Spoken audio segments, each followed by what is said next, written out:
All right, y'all, I'm going to go ahead and get started so we can make sure we respect everybody's time and our panelists' time. So as I told everybody this morning, I'm busting out all of the spring colors because spring is here and it's official. And now we get to wear bright, fun colors and get into sunny days. So, all right, welcome to the team meeting. I'm going to hit on a couple of housekeeping items, and then we've got a really fun panel today, which this is the first time we've ever done this, and I think this will be something that we want to bring back multiple times. So I'm excited about that.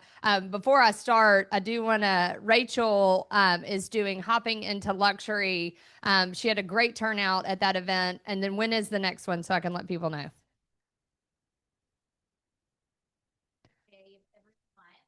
Hopping into Luxury is the second Tuesday of every month at 9 o'clock, 9 a.m. I'm sorry, somebody asked a question. May 12th is the next one. So mark it on your calendars, May 12th. The folks that are joining that are getting a lot of great information out of it. So y'all, we have a lot of resources, and I want to make sure you're plugging in and you're getting the value back. So thank you for doing that. I appreciate that. All right. I want to hit on this real quick because I talked about it last week. So here's what I want to point out in terms of Go Home Hub. What is Go Home Hub? What is that? What does that provide to y'all's customers? What's the difference between Go Home Hub and Neighborhood Nurtures in Command? What does Neighborhood Nurtures give you? So Katrina said, what your neighbors are selling for. So think about Command provides what my home is worth, right? So it sends out an automatic message of, hey, these are some of the comparables and what's happening in your current neighborhood, right? What is the difference between that and Go Home Hub? What is Go Home Hub focusing on? Home value or home equity? And both. But the key differentiator is home equity. So why do I want to talk in terms of home equity versus just what's my home worth? Because we are wealth managers. So if we're only talking about what my home is worth, just so y'all know, they can already get that on AI. So we want to make sure that we're providing something over here that is completely different, that allows us to talk in terms of equity, net worth, portfolio management, all of those things. Yes.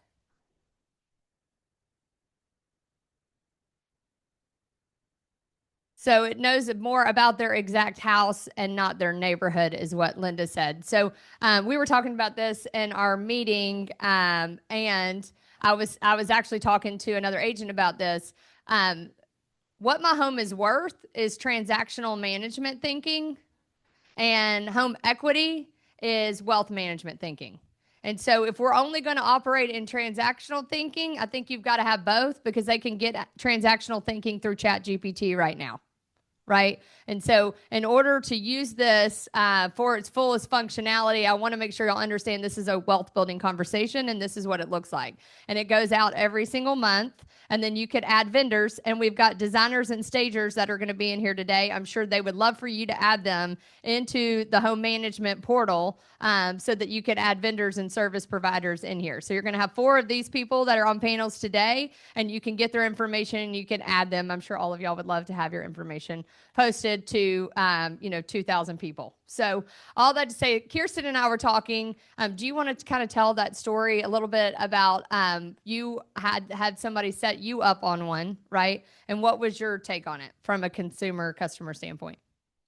So I had an agent set me up with the Go Home Hub, and I put in my parents' address, and I was able, they're needing some work done, contractor work and everything like that. And so I sat down with my mom and I was like, look, this is what your home is worth. It pulled up the equity, how much she had in her home. So she was like, okay, so I could go take out, a loan to help me with this contractor work, because this is a big job. They're having to completely redo their whole downstairs floor. So it was able to pull up that, and it was able to pull up the agent's preferred vendors and contractors that they prefer to work with. And my mom thought it was really cool. I mean, she's in her 50s. She's owned 3 homes. She's never had anything like this before.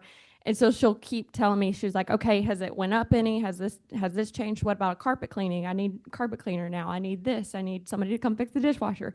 So it's all in there and it's right there and it's accessible to her. So she thought it was really cool from the consumer standpoint. And this is a free tool that we're providing you guys to send out to your contacts. So, and it keeps emailing her too. And I also had another friend at work or at church that he's using a KW agent, and he came up to me and was like, "Did you tell him about me? Because he keeps texting me like this house, this house, this house." And it's just like, no, he put you in this database, and it sends them, an email every week. So he thinks that it's actually the agent, but it's really just the system. So it's great. In your favor, basically. And a lot of people have a lot of equity in their home right now. And this allows them to take that equity and do the repairs and the design work or whatever it is they want to do to upgrade their home. And y'all, when she says it sends emails, so it's all automated or it's going out on your behalf. So this is why this is such a powerful tool. Most of y'all have logged in. A lot of y'all have not put your contacts in. So you've got to put your contacts in so that it'll start the campaign and they can start getting that information. We talked about this on the Win the Morning call. If you are not set up with Scott Leroy and you don't have access to NovaLink, you're not going to be able to access this. So please make sure you fill out this survey so that you can do a refresh and get all of your logins. So that you can access all of the software that we have available. So make sure, I'm going to leave that up there for just a minute so you can do a tech survey and get that set up. And Scott Leroy will set all of that up for you so you don't have to worry about that. Y'all let me know when you're done if I can move it forward. Are y'all good?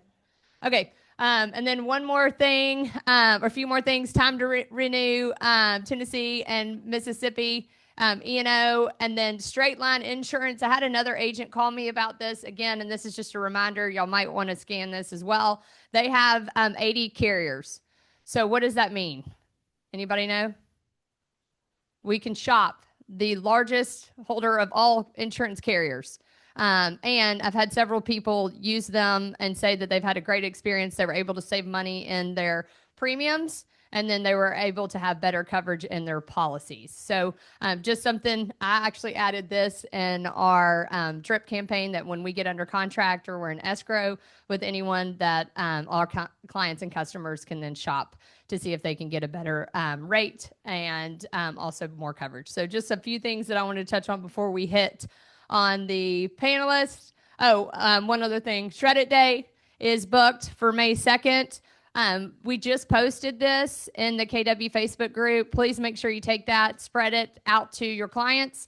It is free. The office pays for it. So go ahead and start marketing that. And we will have shredded trucks out for your clients. So you can send it out through your database or put it out there online. So that's booked in Mississippi and Tennessee. And then we have Red Day, which is May 14th. Please write that down. That is where we shut down all of the offices. So all the offices will be closed on May 14th, and we will go serve in the community. So more information to come on that, but I want y'all to go ahead and block that day. It is my favorite day at KW because we all serve together and give together, which is pretty awesome.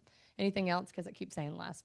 All right, I'm going to ask all of our panelists to come up, please. If y'all will come forward. If y'all give them a round of applause for coming in today. And I will leave some time for y'all to ask additional questions if you have them.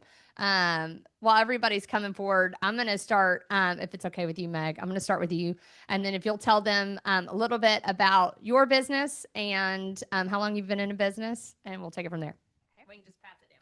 Hi, I'm Meg Johnson. I have been in residential design in some capacity for the last 20 years. I've been doing design on my own for about 10 years. Yeah, I don't know what else to say. Okay. Hi, Haley. I am. Hi, I'm Haley Davis. I have been in residential and commercial design probably, well, for a long time. But I went out on my own in 2017. So yeah. Hi, Adrienne Hunter. I own Be Inspired Staging. I bought the business in 2008. So on Halloween of this year, it'll be 8 years. Pretty crazy. Thank you. Hi, I'm Rosa Burks. I own Simplicity. I have been doing this since 2019. I have a long list of things that I do. I do design services, seasonal decor. I have recently become a licensed residential contractor. So I like to say I'm from blueprint to bow because I do seasonal decor also. Already impressed with all of y'all. I don't know if my microphone's working. I'm horrible at design and decorating. So thank you for what you do. It's really helped people like myself. All right, the first question. How would you describe your design style? Who wants to take that question first? Adrian, go for it. Elevated yet refined and intentional. I survey my area, what I see expected, and I elevate that to create an amazing first impression. So as soon as you walk in the door, I've got that emotional grip, and it's going to keep you wanting to go further and further into the space. Good for I'm like, reinforcement, hon. took me down that journey.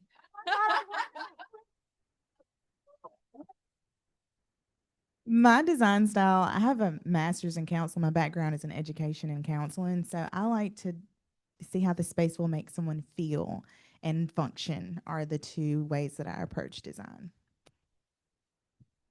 Haley? I was like, that's hard to go after. I say we, my project manager Elizabeth is back there with us, but our main focus in design is basically around the family. It's what we are designing around you and your lifestyle. It's really important that your home represents you and your family. Meg? Kind of piggybacking off of that, design for the family, but also design for the house, and make sure that the style that you're going for makes sense within your home. Like, I'm not going to give you a waterfall edge countertop if you live in a colonial revival home. So designing for the client and the house. But that's not my personal style. My personal style is a little more edgy, but we live in Memphis, so traditional. I like edgy style, and I like custom rooms, so I love that. I didn't ask y'all this question, but I'm really curious because we talk to a lot of buyers and sellers, and how do we help set the expectation for y'all services? Because I think a lot of times they think it's going to be X when it's really Y.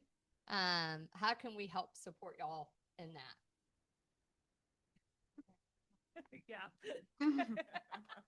Quite simply. Introduce it very simply, kind of hit on the key points and the generalization, but allow me to do the behind the scenes. And what that means is let us identify which rooms need staging the most. Let us identify the timeline and what that looks like. Let us do our homework so we know exactly what we need to do so they protect their investment. Yeah. And there's a lot of criteria that goes in that. There's a lot of factors that go into that. And when you're intentional and strategic, you're going to see that happen every single time. But we are a team, and teams talk to each other. I've got to hear what you're afraid of. I'm going to tell you what I'm struggling with, and we're going to come together and we're going to knock it out because we talked about it, and we're able to stay in both positions where we're excelling. I'm a home stager, so I'm going to know more. Yep. You are in real estate, so you're going to know more. I want to hear what you know so I can provide that to you and your seller. So more communication. Mhm. And I'm also hearing y'all say, I mean, from what you just said, we need to just tee up the connection and then essentially let y'all set those expectations. Is that fair? Absolutely. I've noticed that certain expectations are set up when messages are delivered initially. Like, oh, that would look really good right there. Oh my God, I envision black there. Or, ooh, don't you love gold? Let us decide and make those decisions. Let's protect that seller's investment. Let's get that house sold as quickly as possible for the best price because it's intentional. Yeah. It is intentional every single time. So, yeah. And without y'all, I wouldn't be up here. You mean so much to me. So if I don't support you and enhance you, what am I here for? Yep. Well, and I think we have to look at it as from a real estate agent perspective. We think about this often on the seller side, right? Like how do we make sure they're going to get the most return out of their investment, or whatever they're doing to upgrade a finish in their home. But I think we can also use y'all services on the buyer side, is bringing y'all in initially to the escrow, right? Well, not escrow, contingency period, so that if they do want to elevate the home, they can then hear directly from a designer to find out how much that's truly going to cost, and we're not just creating a made up number. So, and staging the same thing with that, right? So I think that we often miss the buy side. We get the sell side right, just because that's typically what we're trained to do, is to position the home strategically. But I think it's a service that we should use on the buy side too. All right. I would love to hear what trends do you think buyers will respond to most in 2026? Like, what trends are y'all seeing right now? Well, I'm not a big fan of trends, but what I think is the open room concept is gone. Sorry, but it's separate rooms. People want separate rooms for things, more personal space. The open concept was, great, especially when you entertain quite a bit, but you can also make spaces more separate. Say a living room or a lounge, those can still be in the same room, but they need to be separated. I personally have a client that we are currently building a partition wall, and they loved the open concept. Their house is really modern, and now they're like, we don't like it because it's too noisy. So that's a big factor. So I would say that. So I want to dig a little bit more in trends. So you don't like trends. Is that the same for everybody? Tell me why. That's fascinating. Tell me why that is. My phrase, made it up with my OCD mentality, thinking too much. Trends don't scream, they whisper. Yeah. They are not all over the place. Protect your investment. Choose high quality items on what you use every single day, and then adopt what you see through fabrics and textiles. You will save money in the bank. You will look like you're hip. You will not be embarrassed when you have a dinner party. And you have more money for vacations. Rosa, do you have something? Yeah, to piggyback off that, trends expire. I prefer to approach anything being timeless. Like she said, protect your investment. All of the things that you purchase for your home are an investment. So you want to be able to use those for a long time. And personally, I'm bright today, but much like my outfit, I like a neutral foundation, and then I pull in accents. So the same thing for your home. That is my approach, especially with trends and decor. Who knew? I did not know that was a word that we do not use in this design space. Well, you talked about open concept, Haley. What are some other things that you're seeing that's out? Like, what are y'all seeing now that, obviously open concept, you mentioned that. What else? You go. I'll take the I would say like all white everything. Okay.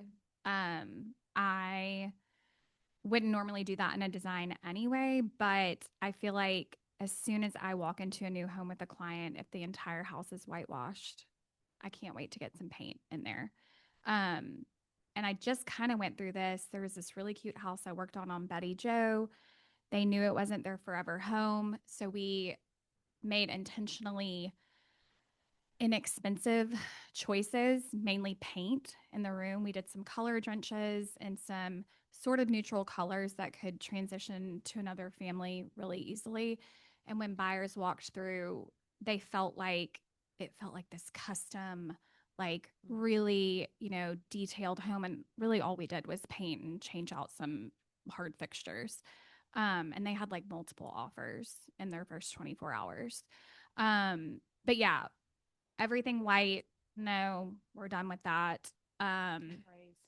Yeah, and grays. Any sort of like cool tone. White and grays are out. Like I just think that people are embracing warmer tones, character in homes.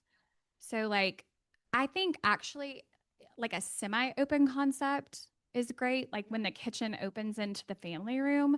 But other than that, like I don't want to see it, and I'm not going to recommend it. Gray, white, open concept seems to me stale, cold. Yeah. Maybe. Yeah. Yeah. Okay. Love that. Anybody else have any other feedback there? Go ahead, Adrian. What you just said goes into the $5,000 upgrade budget. Yeah. Loving it. That was actually what I would, now my mouth's dry. That's what I would actually suggest that you put your money in when you're listing, is fixtures, updated hardware, things like that. Paint colors, choose a sheen, matte or eggshell, never anything else. Things. I mean, oh, here it goes. Sorry, y'all. Well, to y'all's point, I would also say this is where we should lean on you as the experts more often, because you just said multiple offers and a market with 7 months of inventory. It would be nice if we took, $5,000 and did made it look more custom with paint. And we are not designers, and I know I'm certainly not a stager either. So instead of, we talk about creative financing and using money for creative financing, but then what is the creative ways in terms of design and staging? So we could also add that into our listing presentations. I love that. And I do have a question though, just from our standpoint. So if we make that connection and y'all come out, do you charge a fee for your service, or how does that work? Like just out of the gate? Yes, thank you. I have an hourly. Is this on? Yeah. I have an hourly fee, which I have worked with agents in the past where I either send it along to their client, or sometimes the real estate agent will absorb my cost. I work a lot with Reed Realtors too. I do that a lot for them. Just coming in and creating a color palette for the entire house. And then they can either, go ahead and implement, or they can show it to the buyer and give them a game plan for what it could look like. So essentially, we could put that as part of our listing package, things that we provide up front, right? The investment we're making in your home. I love that. All right. The next question is, what finishes or features are giving the highest perceived value today? Polished brass, Polished brass. muted, still muted, Yeah. not anything shiny and in your face, in my Yeah. opinion. One thing that on here is, do you pick gold or silver? Meet in the middle and do silver gilt. That's a fantastic color selection. It blends nicely, and it's just a mix of gold and silver. But I'm a gold girl, so What do y'all? Anybody else? because it's warmth. We're embracing warmth this year, so you want to go gold. It depends on the space. I tend to use a lot of polished nickel and unlacquered brass. Sometimes antique brass, but I would say it's a mix, and you can mix those two tones because they both have a really warm undertone. But I would say mixed metals over anything else is what people love to see, and it is trending.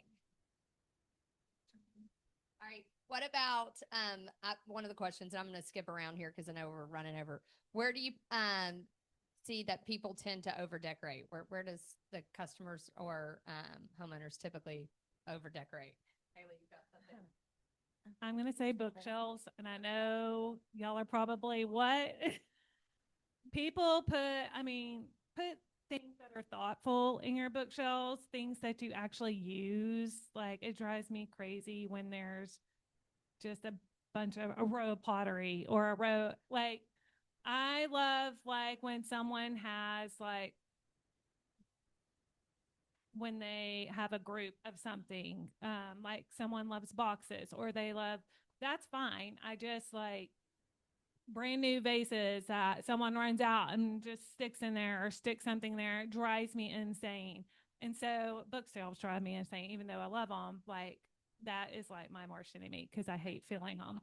So, but that's my personal, like, where I would go that's overdone all the time, because you just see stuff. It's just stuff. You see fake books. I mean, The Hobby Lobby, like, living room sign. Yeah. Like your Hobby Lobby living room sign on the live in this space, sleep, eat, pray on the bookshelf. Let the shelf breathe. Yeah. Anything else you think that people typically do? They tend to do I that? think that there should be more attention on your entryway. Your first impression is the entry space, and it could be because I'm a seasonal decor girly. I offer that service. So I think that when you enter the home, even if it's a wreath on your door in the foyer, your threshold space, I think all of that should be intentional and welcoming because that's the first thing, first impression in a home.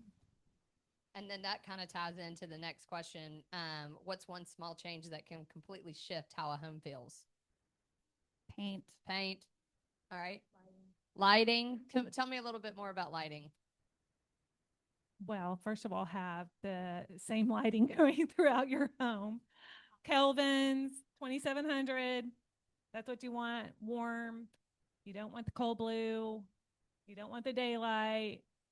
If you do, just do it all the same because that is the first thing that stands out in a room to me. 2700. 2700 lighting for those that are on the call. And lamplight, lots of lamplight. Lots of lamplight. Okay, I love that. Lighting, anything else? Front door. Front door. Not only the front door that you see, you keep your eyes straight ahead. That's the goal. Let's look at what surrounds the front door. You got to do the trim Yep. too. You Love know, that. Not just the door. You gotta not look at just the trim and door, the whole picture. but black adds a ton of value. Rosa. I agree with your lighting. I'm a matchy person. I think that they should all be cohesive.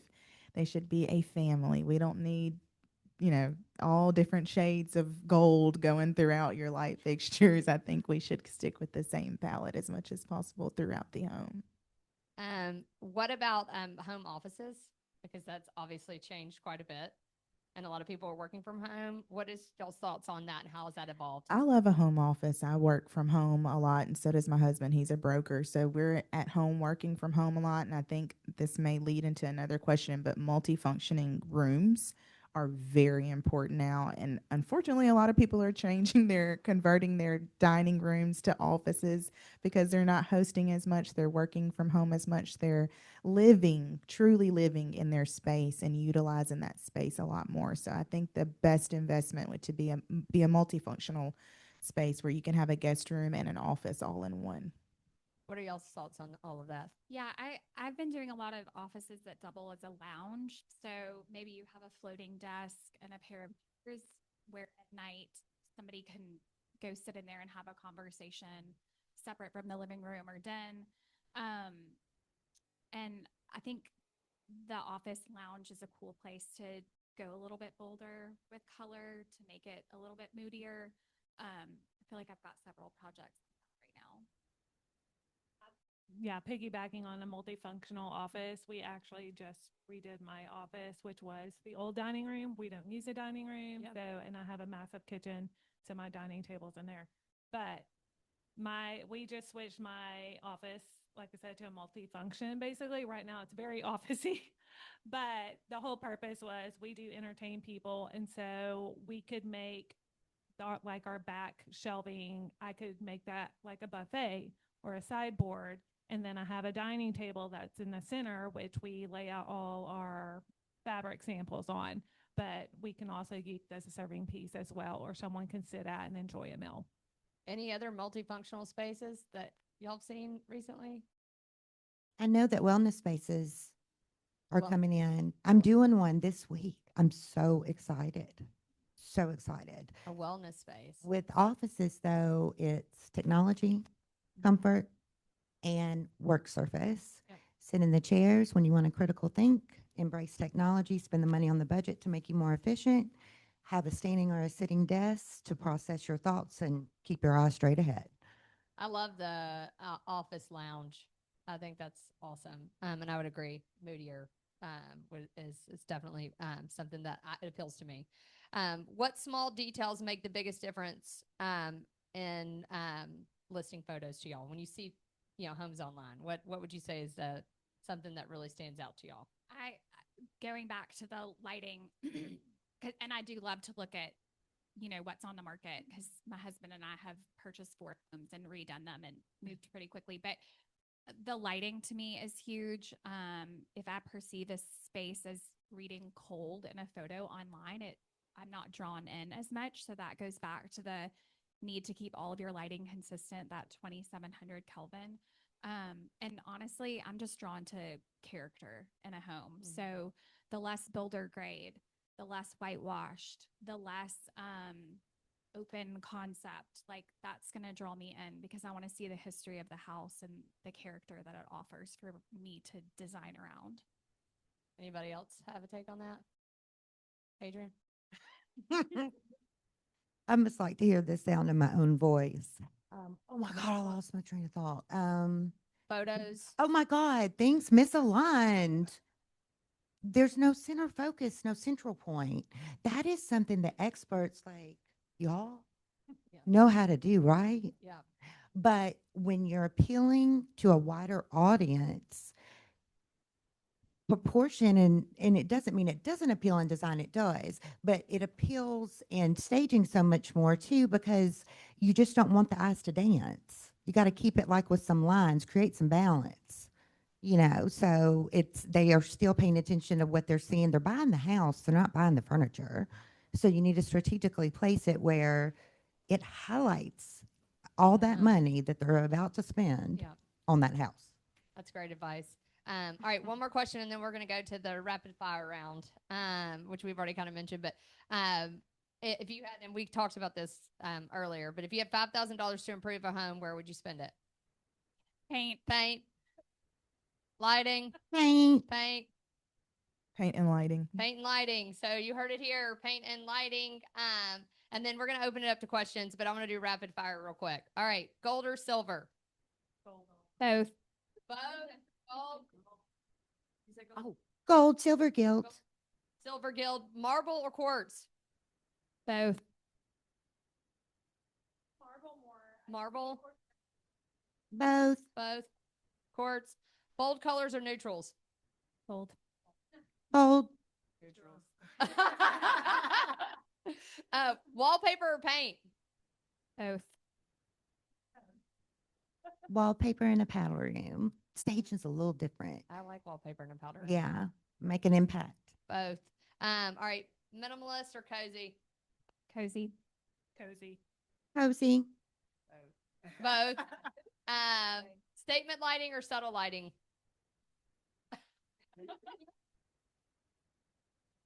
It depends what the statement light is, but I would probably say statement. Yeah. Yeah. Statement. Statement.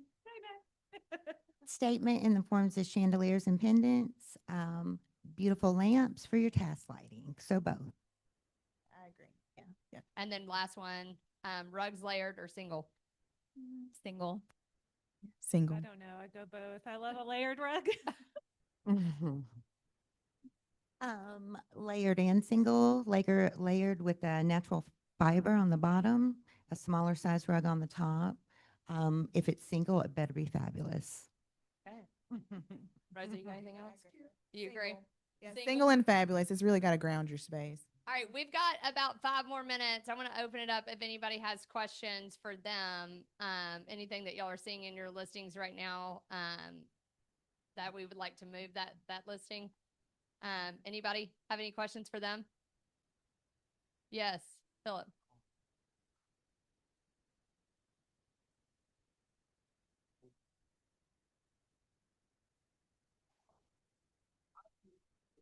Philip has a client that wants open concept white walls.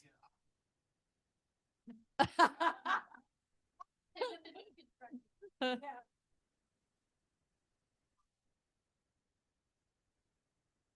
guessing the delivery is right. How long should we expect before the actual consumers kind of Catch up. Like, when do y'all think the consumer will catch up? That's a good question. Yeah, Memphis is even behind, the national median, I would say. Yeah, 10 years. 10 years. But I think that's a point where you could introduce a contractor and say, these are easy walls to take down. This is an easy area to paint. I think that's when you have to introduce yeah. Yes. Window treatments. No plantation shutters. No plantation shutters. No. Okay. I would never. Yeah. Woven woods are great. I use a lot of cordless shades from Budget Blinds. I'm sure you do too. cordless shades, I would budget say line. cordless shades and drapery panels always over plantation shutters because number one, they're so expensive. They look dated. They block so much natural light. So in outdated fact, in my house right now. well, sorry, but I will say, I am 10 years behind. I will say you can remove them and store them. So I would always recommend you remove them and store them. Another cost, like inexpensive way to do window treatments, like we're saying, throw in a woven wood. You're probably like adding all this up. But if you do a woven wood treatment, you can find some pretty inexpensively or cordless online or at Home Depot or at Lowe's. But you can also just, if you want like adding the draperies, you can do stationary panels and that'll add softness. They don't have to close. You already have a woven shade that's going to close. You don't, and you can get them lined. So you don't necessarily have to have closing draperies if you don't want. But if you want blackout, like it's in your bedroom, yes, you need full on draperies. Yep. I was going to say too, Philip, back to your question, and just where y'all, we could collaborate more with them. If we could get them on video, on social, talking about all of these different tips and tricks, we could help educate the consumer. Because I just go back to John Maxwell talks a lot about how are you going to be somebody that's out of the people pile? Like, how are you going to set yourself up to be different? I think it's the same thing with the house. How is the house going to look more custom than any other house on the market? And if it looks the exact same as the other, hundreds of homes, it's going to get not as much, traction as a home that looks like it's custom. So, who else? Somebody else, Janet. 2 questions. What do you suggest for outdoor spaces like patios? And then 2, we didn't talk about that. How can we help clients who have a need for a design refresh but not the budget? Do you suggest designer apps or staging apps before we send them to you so that we protect your time as well? Well, I know one thing as our part of our services is I don't know about outdoor furniture. Like, I'll go to outdoor furniture first, I guess. Outdoor furniture, like for instance, I love a lounge sitting area.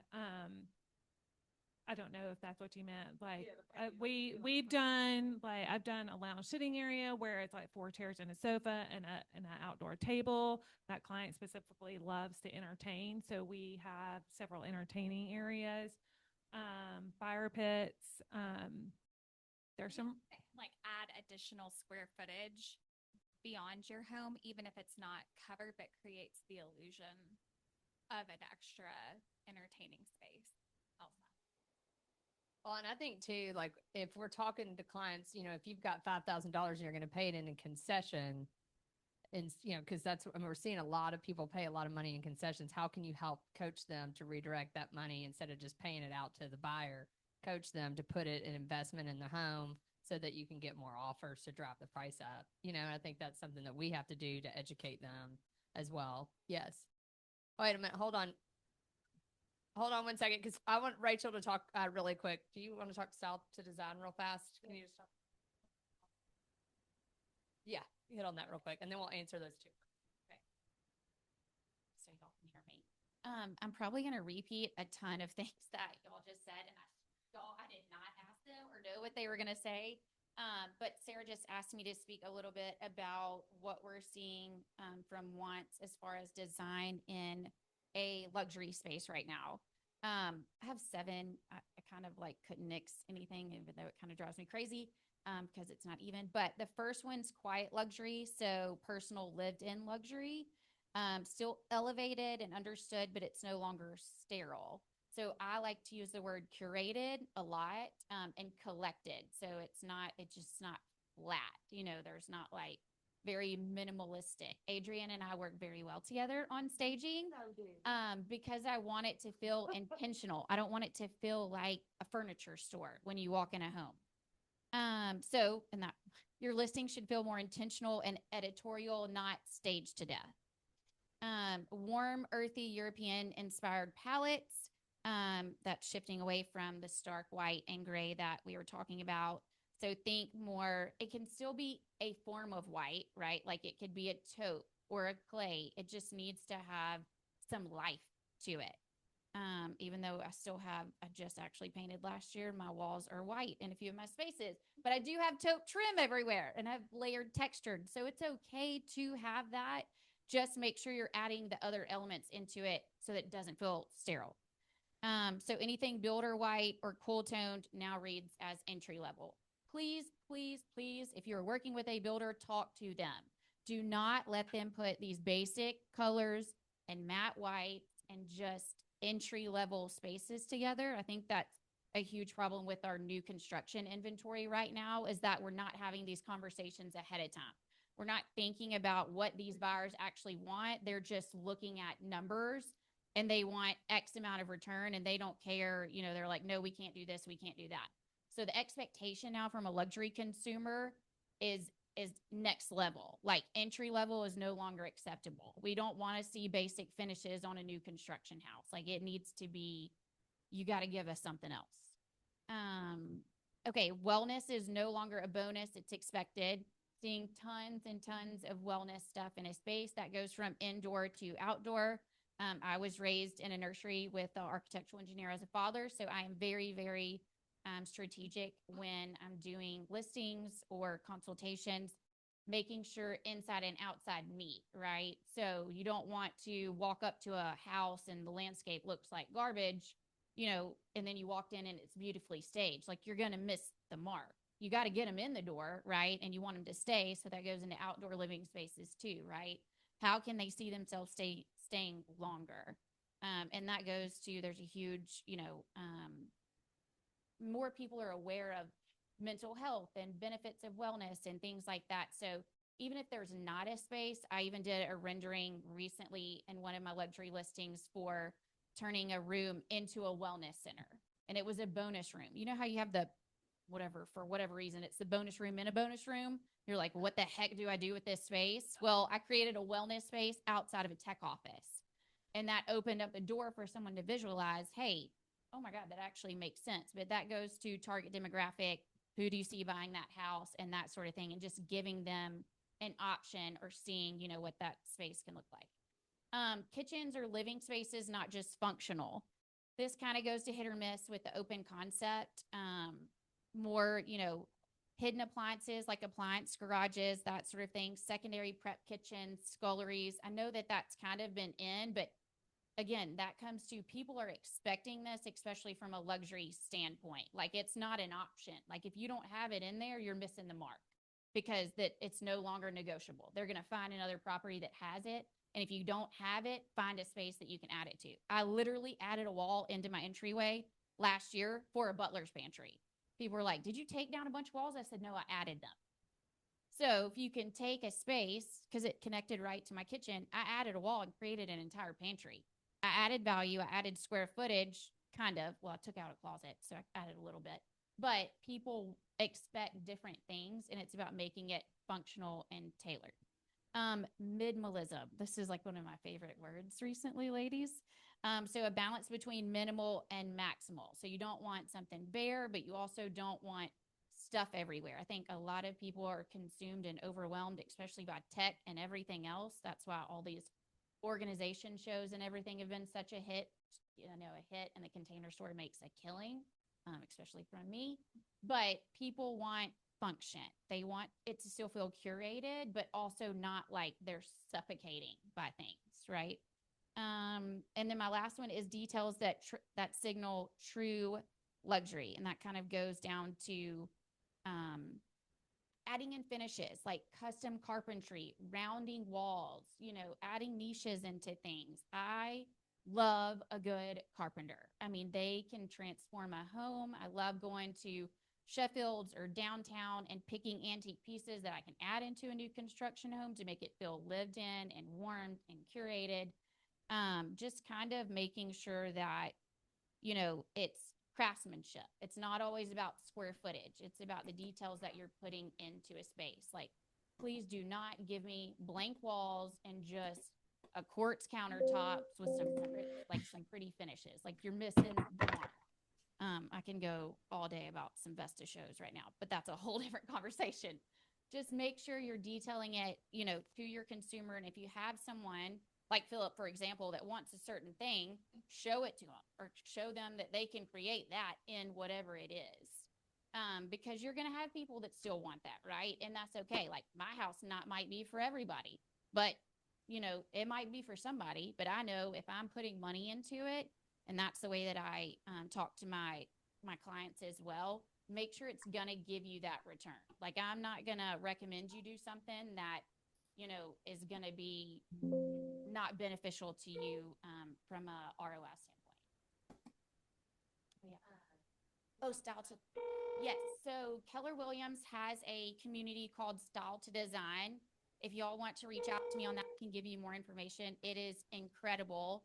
It actually has a software and integration built in to where you can upload certain pictures. They will give you renderings and palettes. The client can actually shop whatever furniture is in the space.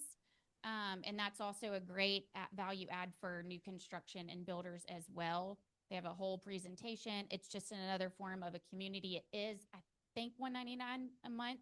I haven't looked at that in a minute, but I'm happy to connect with you guys on that. The owner is actually a really great friend of mine and is beyond brilliant. Her name is Heather Kane. You can look her up on Facebook or, you know, Instagram and just kind of see how she works. She'll even stand behind something and show you how the wall color can change and different things like that. So opening up that that visual space and showing people what they can't see. And I would also say, you know, obviously we have all of these folks up here that we just heard Meg say this, you can hire them to come in person to look at the space. And I think we need to look at it from the seller side and the buyer side. So I loved all of that. Thank you for that, Rachel. Linda, one last question and then we'll wrap up. I know you really wanted that question. I'm circling back.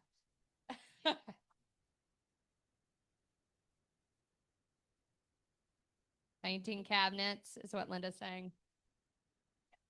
Countertops before she got there. Yeah.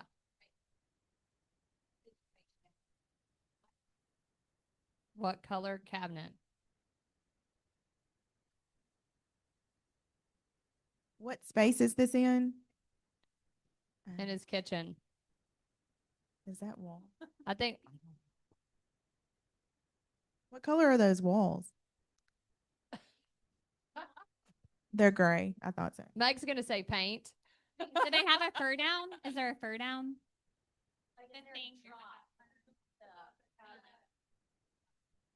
Yeah.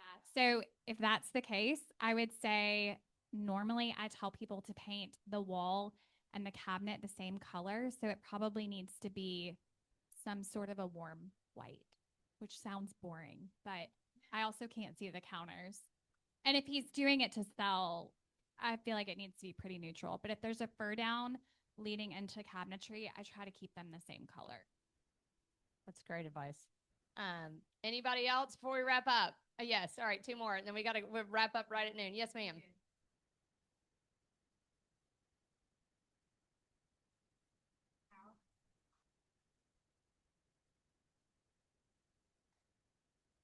What makes a house worse than what it actually is, and probably photos and even in person? What would y'all say? Like, what finish? What would y'all say that y'all see that is a miss often? Yeah. Well, I'll tell you one thing that's not design related, but smell is often a trigger when viewing a home in person. I think that is a huge thing that people often don't. We've got to honor our senses also in design. So that is one thing that we need to pay attention to. I know we've also mentioned drawing the eye a lot, but you know, you also have how things sound in the home. That's why a lot of people don't like the open concept. It's because of the noise. So they're honor your senses also. Honor your senses. Corey, do you have one more? Yes, Corey, welcome to the meeting. Designer. It's my friend. Yeah.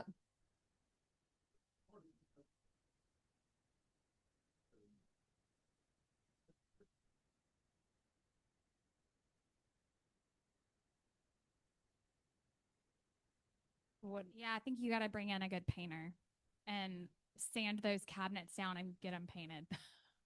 But Sand the also, cabinets down and get a painter. yeah, I also think that you could sand them and restain at that point. Yeah, I would say stain, definitely. Sand stain them them. down and restain. Yes. Last one. Alan.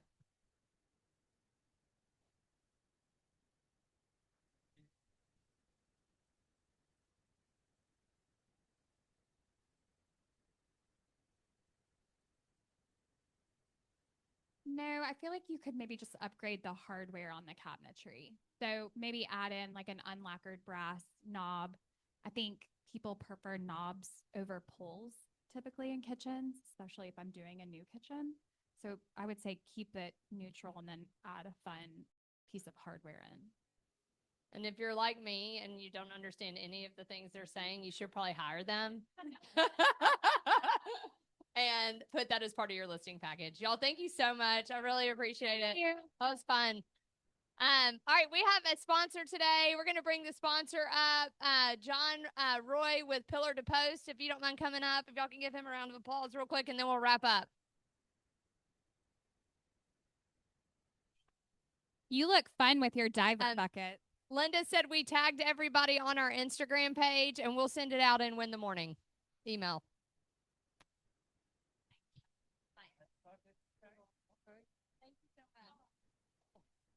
Yes, this was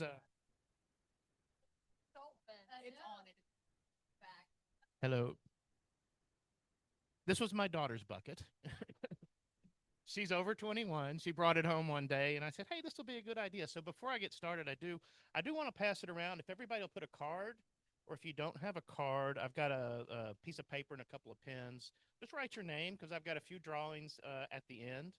And I've also got just a little information brochure and a discount on a home inspection that we can pass around to everybody.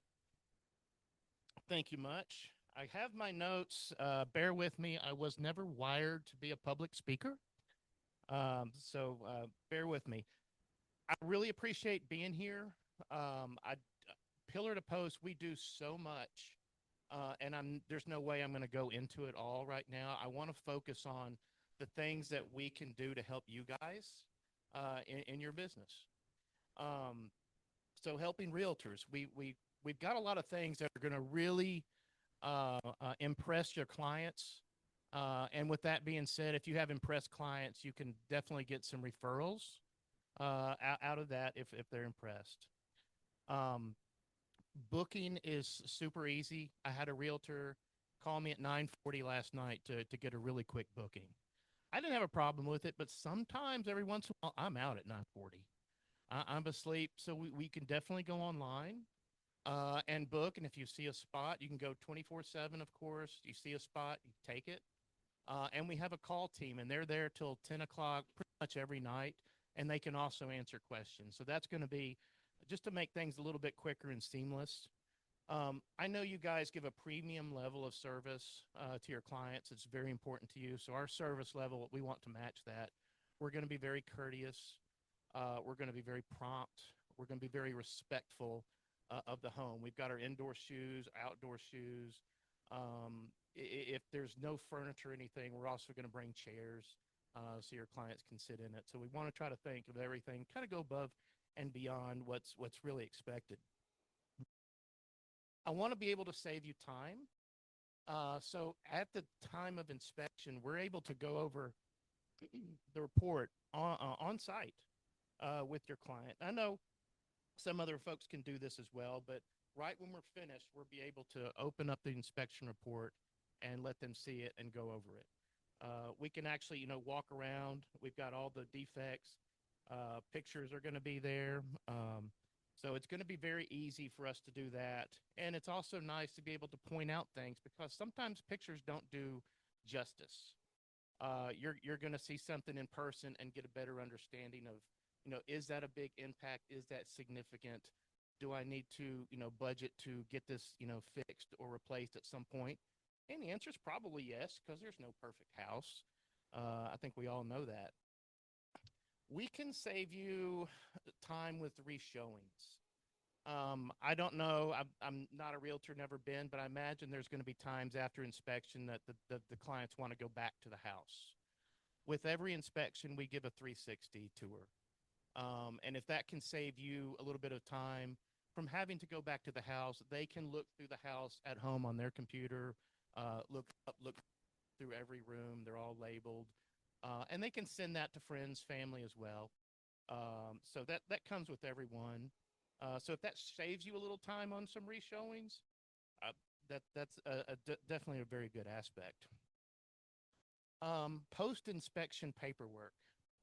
One of the things we do with every inspection is we give free estimates from anything from the summary report. So, and there's zip code based estimates. We have a third party called BossCat that does that for us. All you have to do is initiate it, and they'll be back in 24 hours. They use Home Depot based pricing, and they used local partners here just to kind of get a good idea of labor, but they're very, very accurate. Uh, um, uh, what am I saying? I've just lost my estimates. I'm sorry. Very accurate estimates. And we have a repair request builder. Some of you may have seen that before with somebody else, but you can hit a repair request builder button, and it'll 3 buttons will pop up next to each defect, and that's repair, replace, or credit. That can work hand in hand with the free estimates. If that helps you to get a good idea of what it's going to cost to fix something, get it replaced, if you're going in for negotiations, that can help. And it only comes to you as the realtor, so nobody else has the repair request builder. That can make that little piece of work seamless, and in just a few minutes, you're done. You can upload it to a PDF, you can upload it to an Excel, however you want to use it and send it on. Your clients are going to be coming to you guys, and asking all sorts of different questions about different aspects of the house. We are huge on education. We can help you with that if you like us to. If you have somebody that moves into a house with a heat pump, a lot of people don't know what a heat pump is. They're looking for their flames. Where's my fire? How am I going to keep my house warm? Well, we can educate them on what a heat pump is. I can send them information on it. You may have a house, an older house with aluminum strand wiring. We can send out information on that. Asphalts, wet basement, just anything you can think of. We've got a whole information series. Nothing's really long. It's probably 1 or 2 pages just of information. And of course, we can also tell them, directly, and give them a little education about it. Another thing that we have that we can give to you guys is a cost guide. And a lot of realtors really like this thing. This is all the aspects, all the components of a house, um, what it costs to replace, what it costs to fix, and basically the service life of that. And what does that mean to you? I mean, of course, we all know there's no perfect house.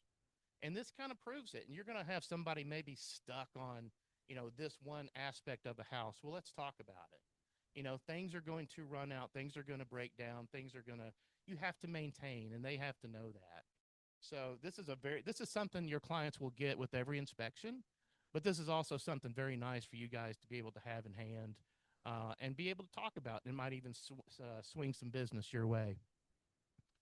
One more thing that might be able to swing some business your way, and it is more for the clients. Thank you. Is we have a free concierge white glove connect service. They're going to hook up the utilities for free, and this is with every inspection. And that might, just you being able to say that and brag and boast that we can handle that, you take credit for it. But it's our Pillar to Post Connect team, and that's all they do is hook up the. Who wants to call Comcast and MLG&W? That's worth $150 to me. That's hours and hours of recalls, and this person told me this. Oh, we don't do that. Everybody's been in that position. Well, this is all they do, and it comes with every inspection, so it's absolutely free. So if that was to help maybe sway a client your way, use it. I definitely said. So there's a lot to unpack. I'm basically winding it down. I haven't gone through everything. There's a lot more, a little bit more geared towards your clients and what we can do to help them out. So I do have most of your cards and information. I'm going to try to connect with you and maybe just do a 10-minute Zoom and let you see the platform. It's called our homepage. It's where everything comes together. So if you're curious about how that might work, I won't take long, but I'll reach out to you and just maybe do a Zoom call and you can see it.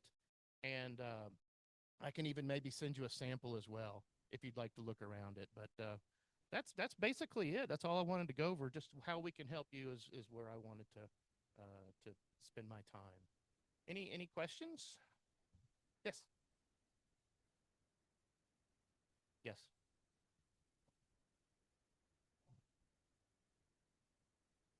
It does go up. I don't have it all in my head, so I knew that was coming.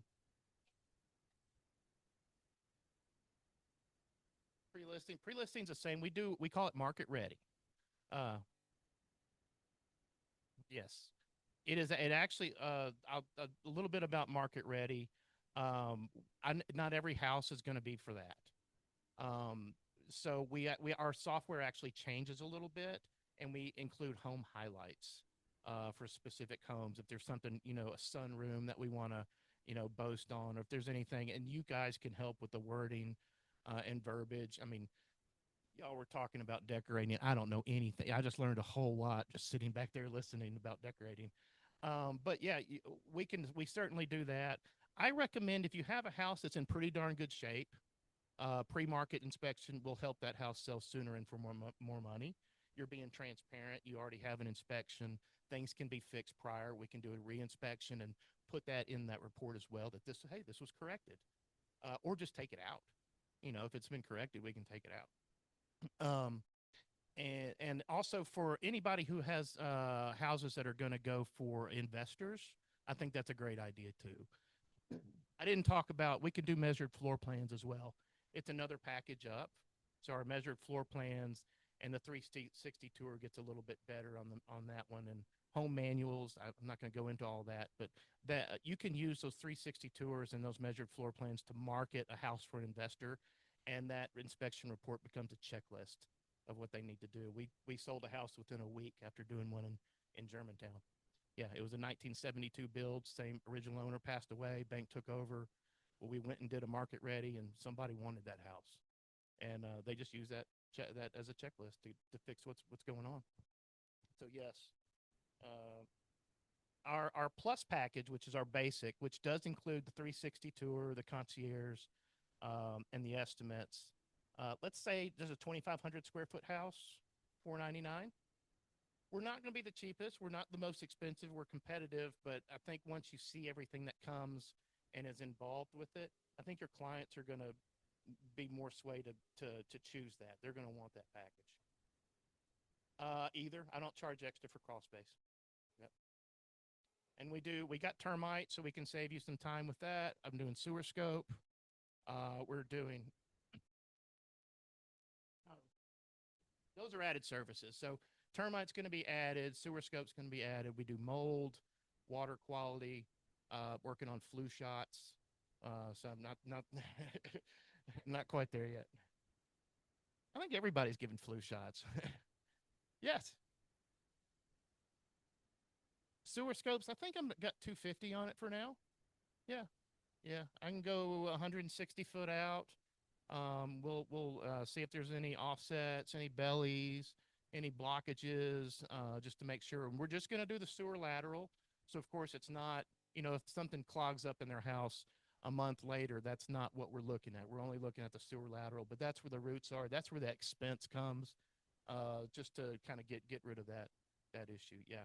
And all these we can do standalone as well. So if anybody ever wanted just a 360 virtual open house with the measured floor plans and the tour, we can do that as well. Yeah.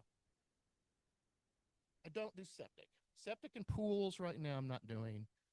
Probably pools will be next on the list. We're almost in Mississippi. I have an employee who lives in Mississippi, and they've been dragging their feet on getting the license. I don't know if it's government shutdown or what, but we're almost in Mississippi as well. That should be within a couple of weeks, I'm thinking. Yep. Anybody else? All right, moment of truth. Let's see. Camila, please. Hey, did I butcher your name? Plus, okay. Well, I got you. It's a gift card. You like Huey's? 20.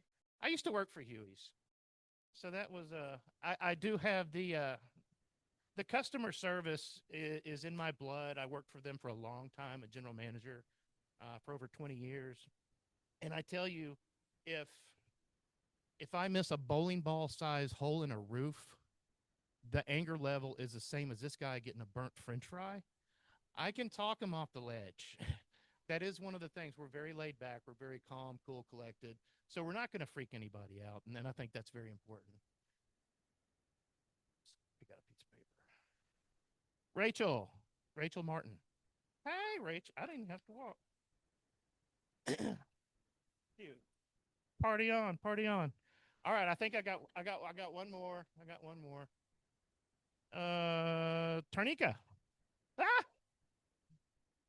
Oh.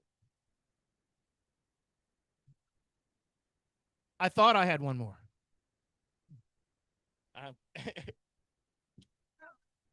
Congratulations. Well, I appreciate everybody having me out. Awesome. Well, thank you so much, John. We really appreciate you being here, and thank you all for coming. Y'all have a great, great day. Here with my direct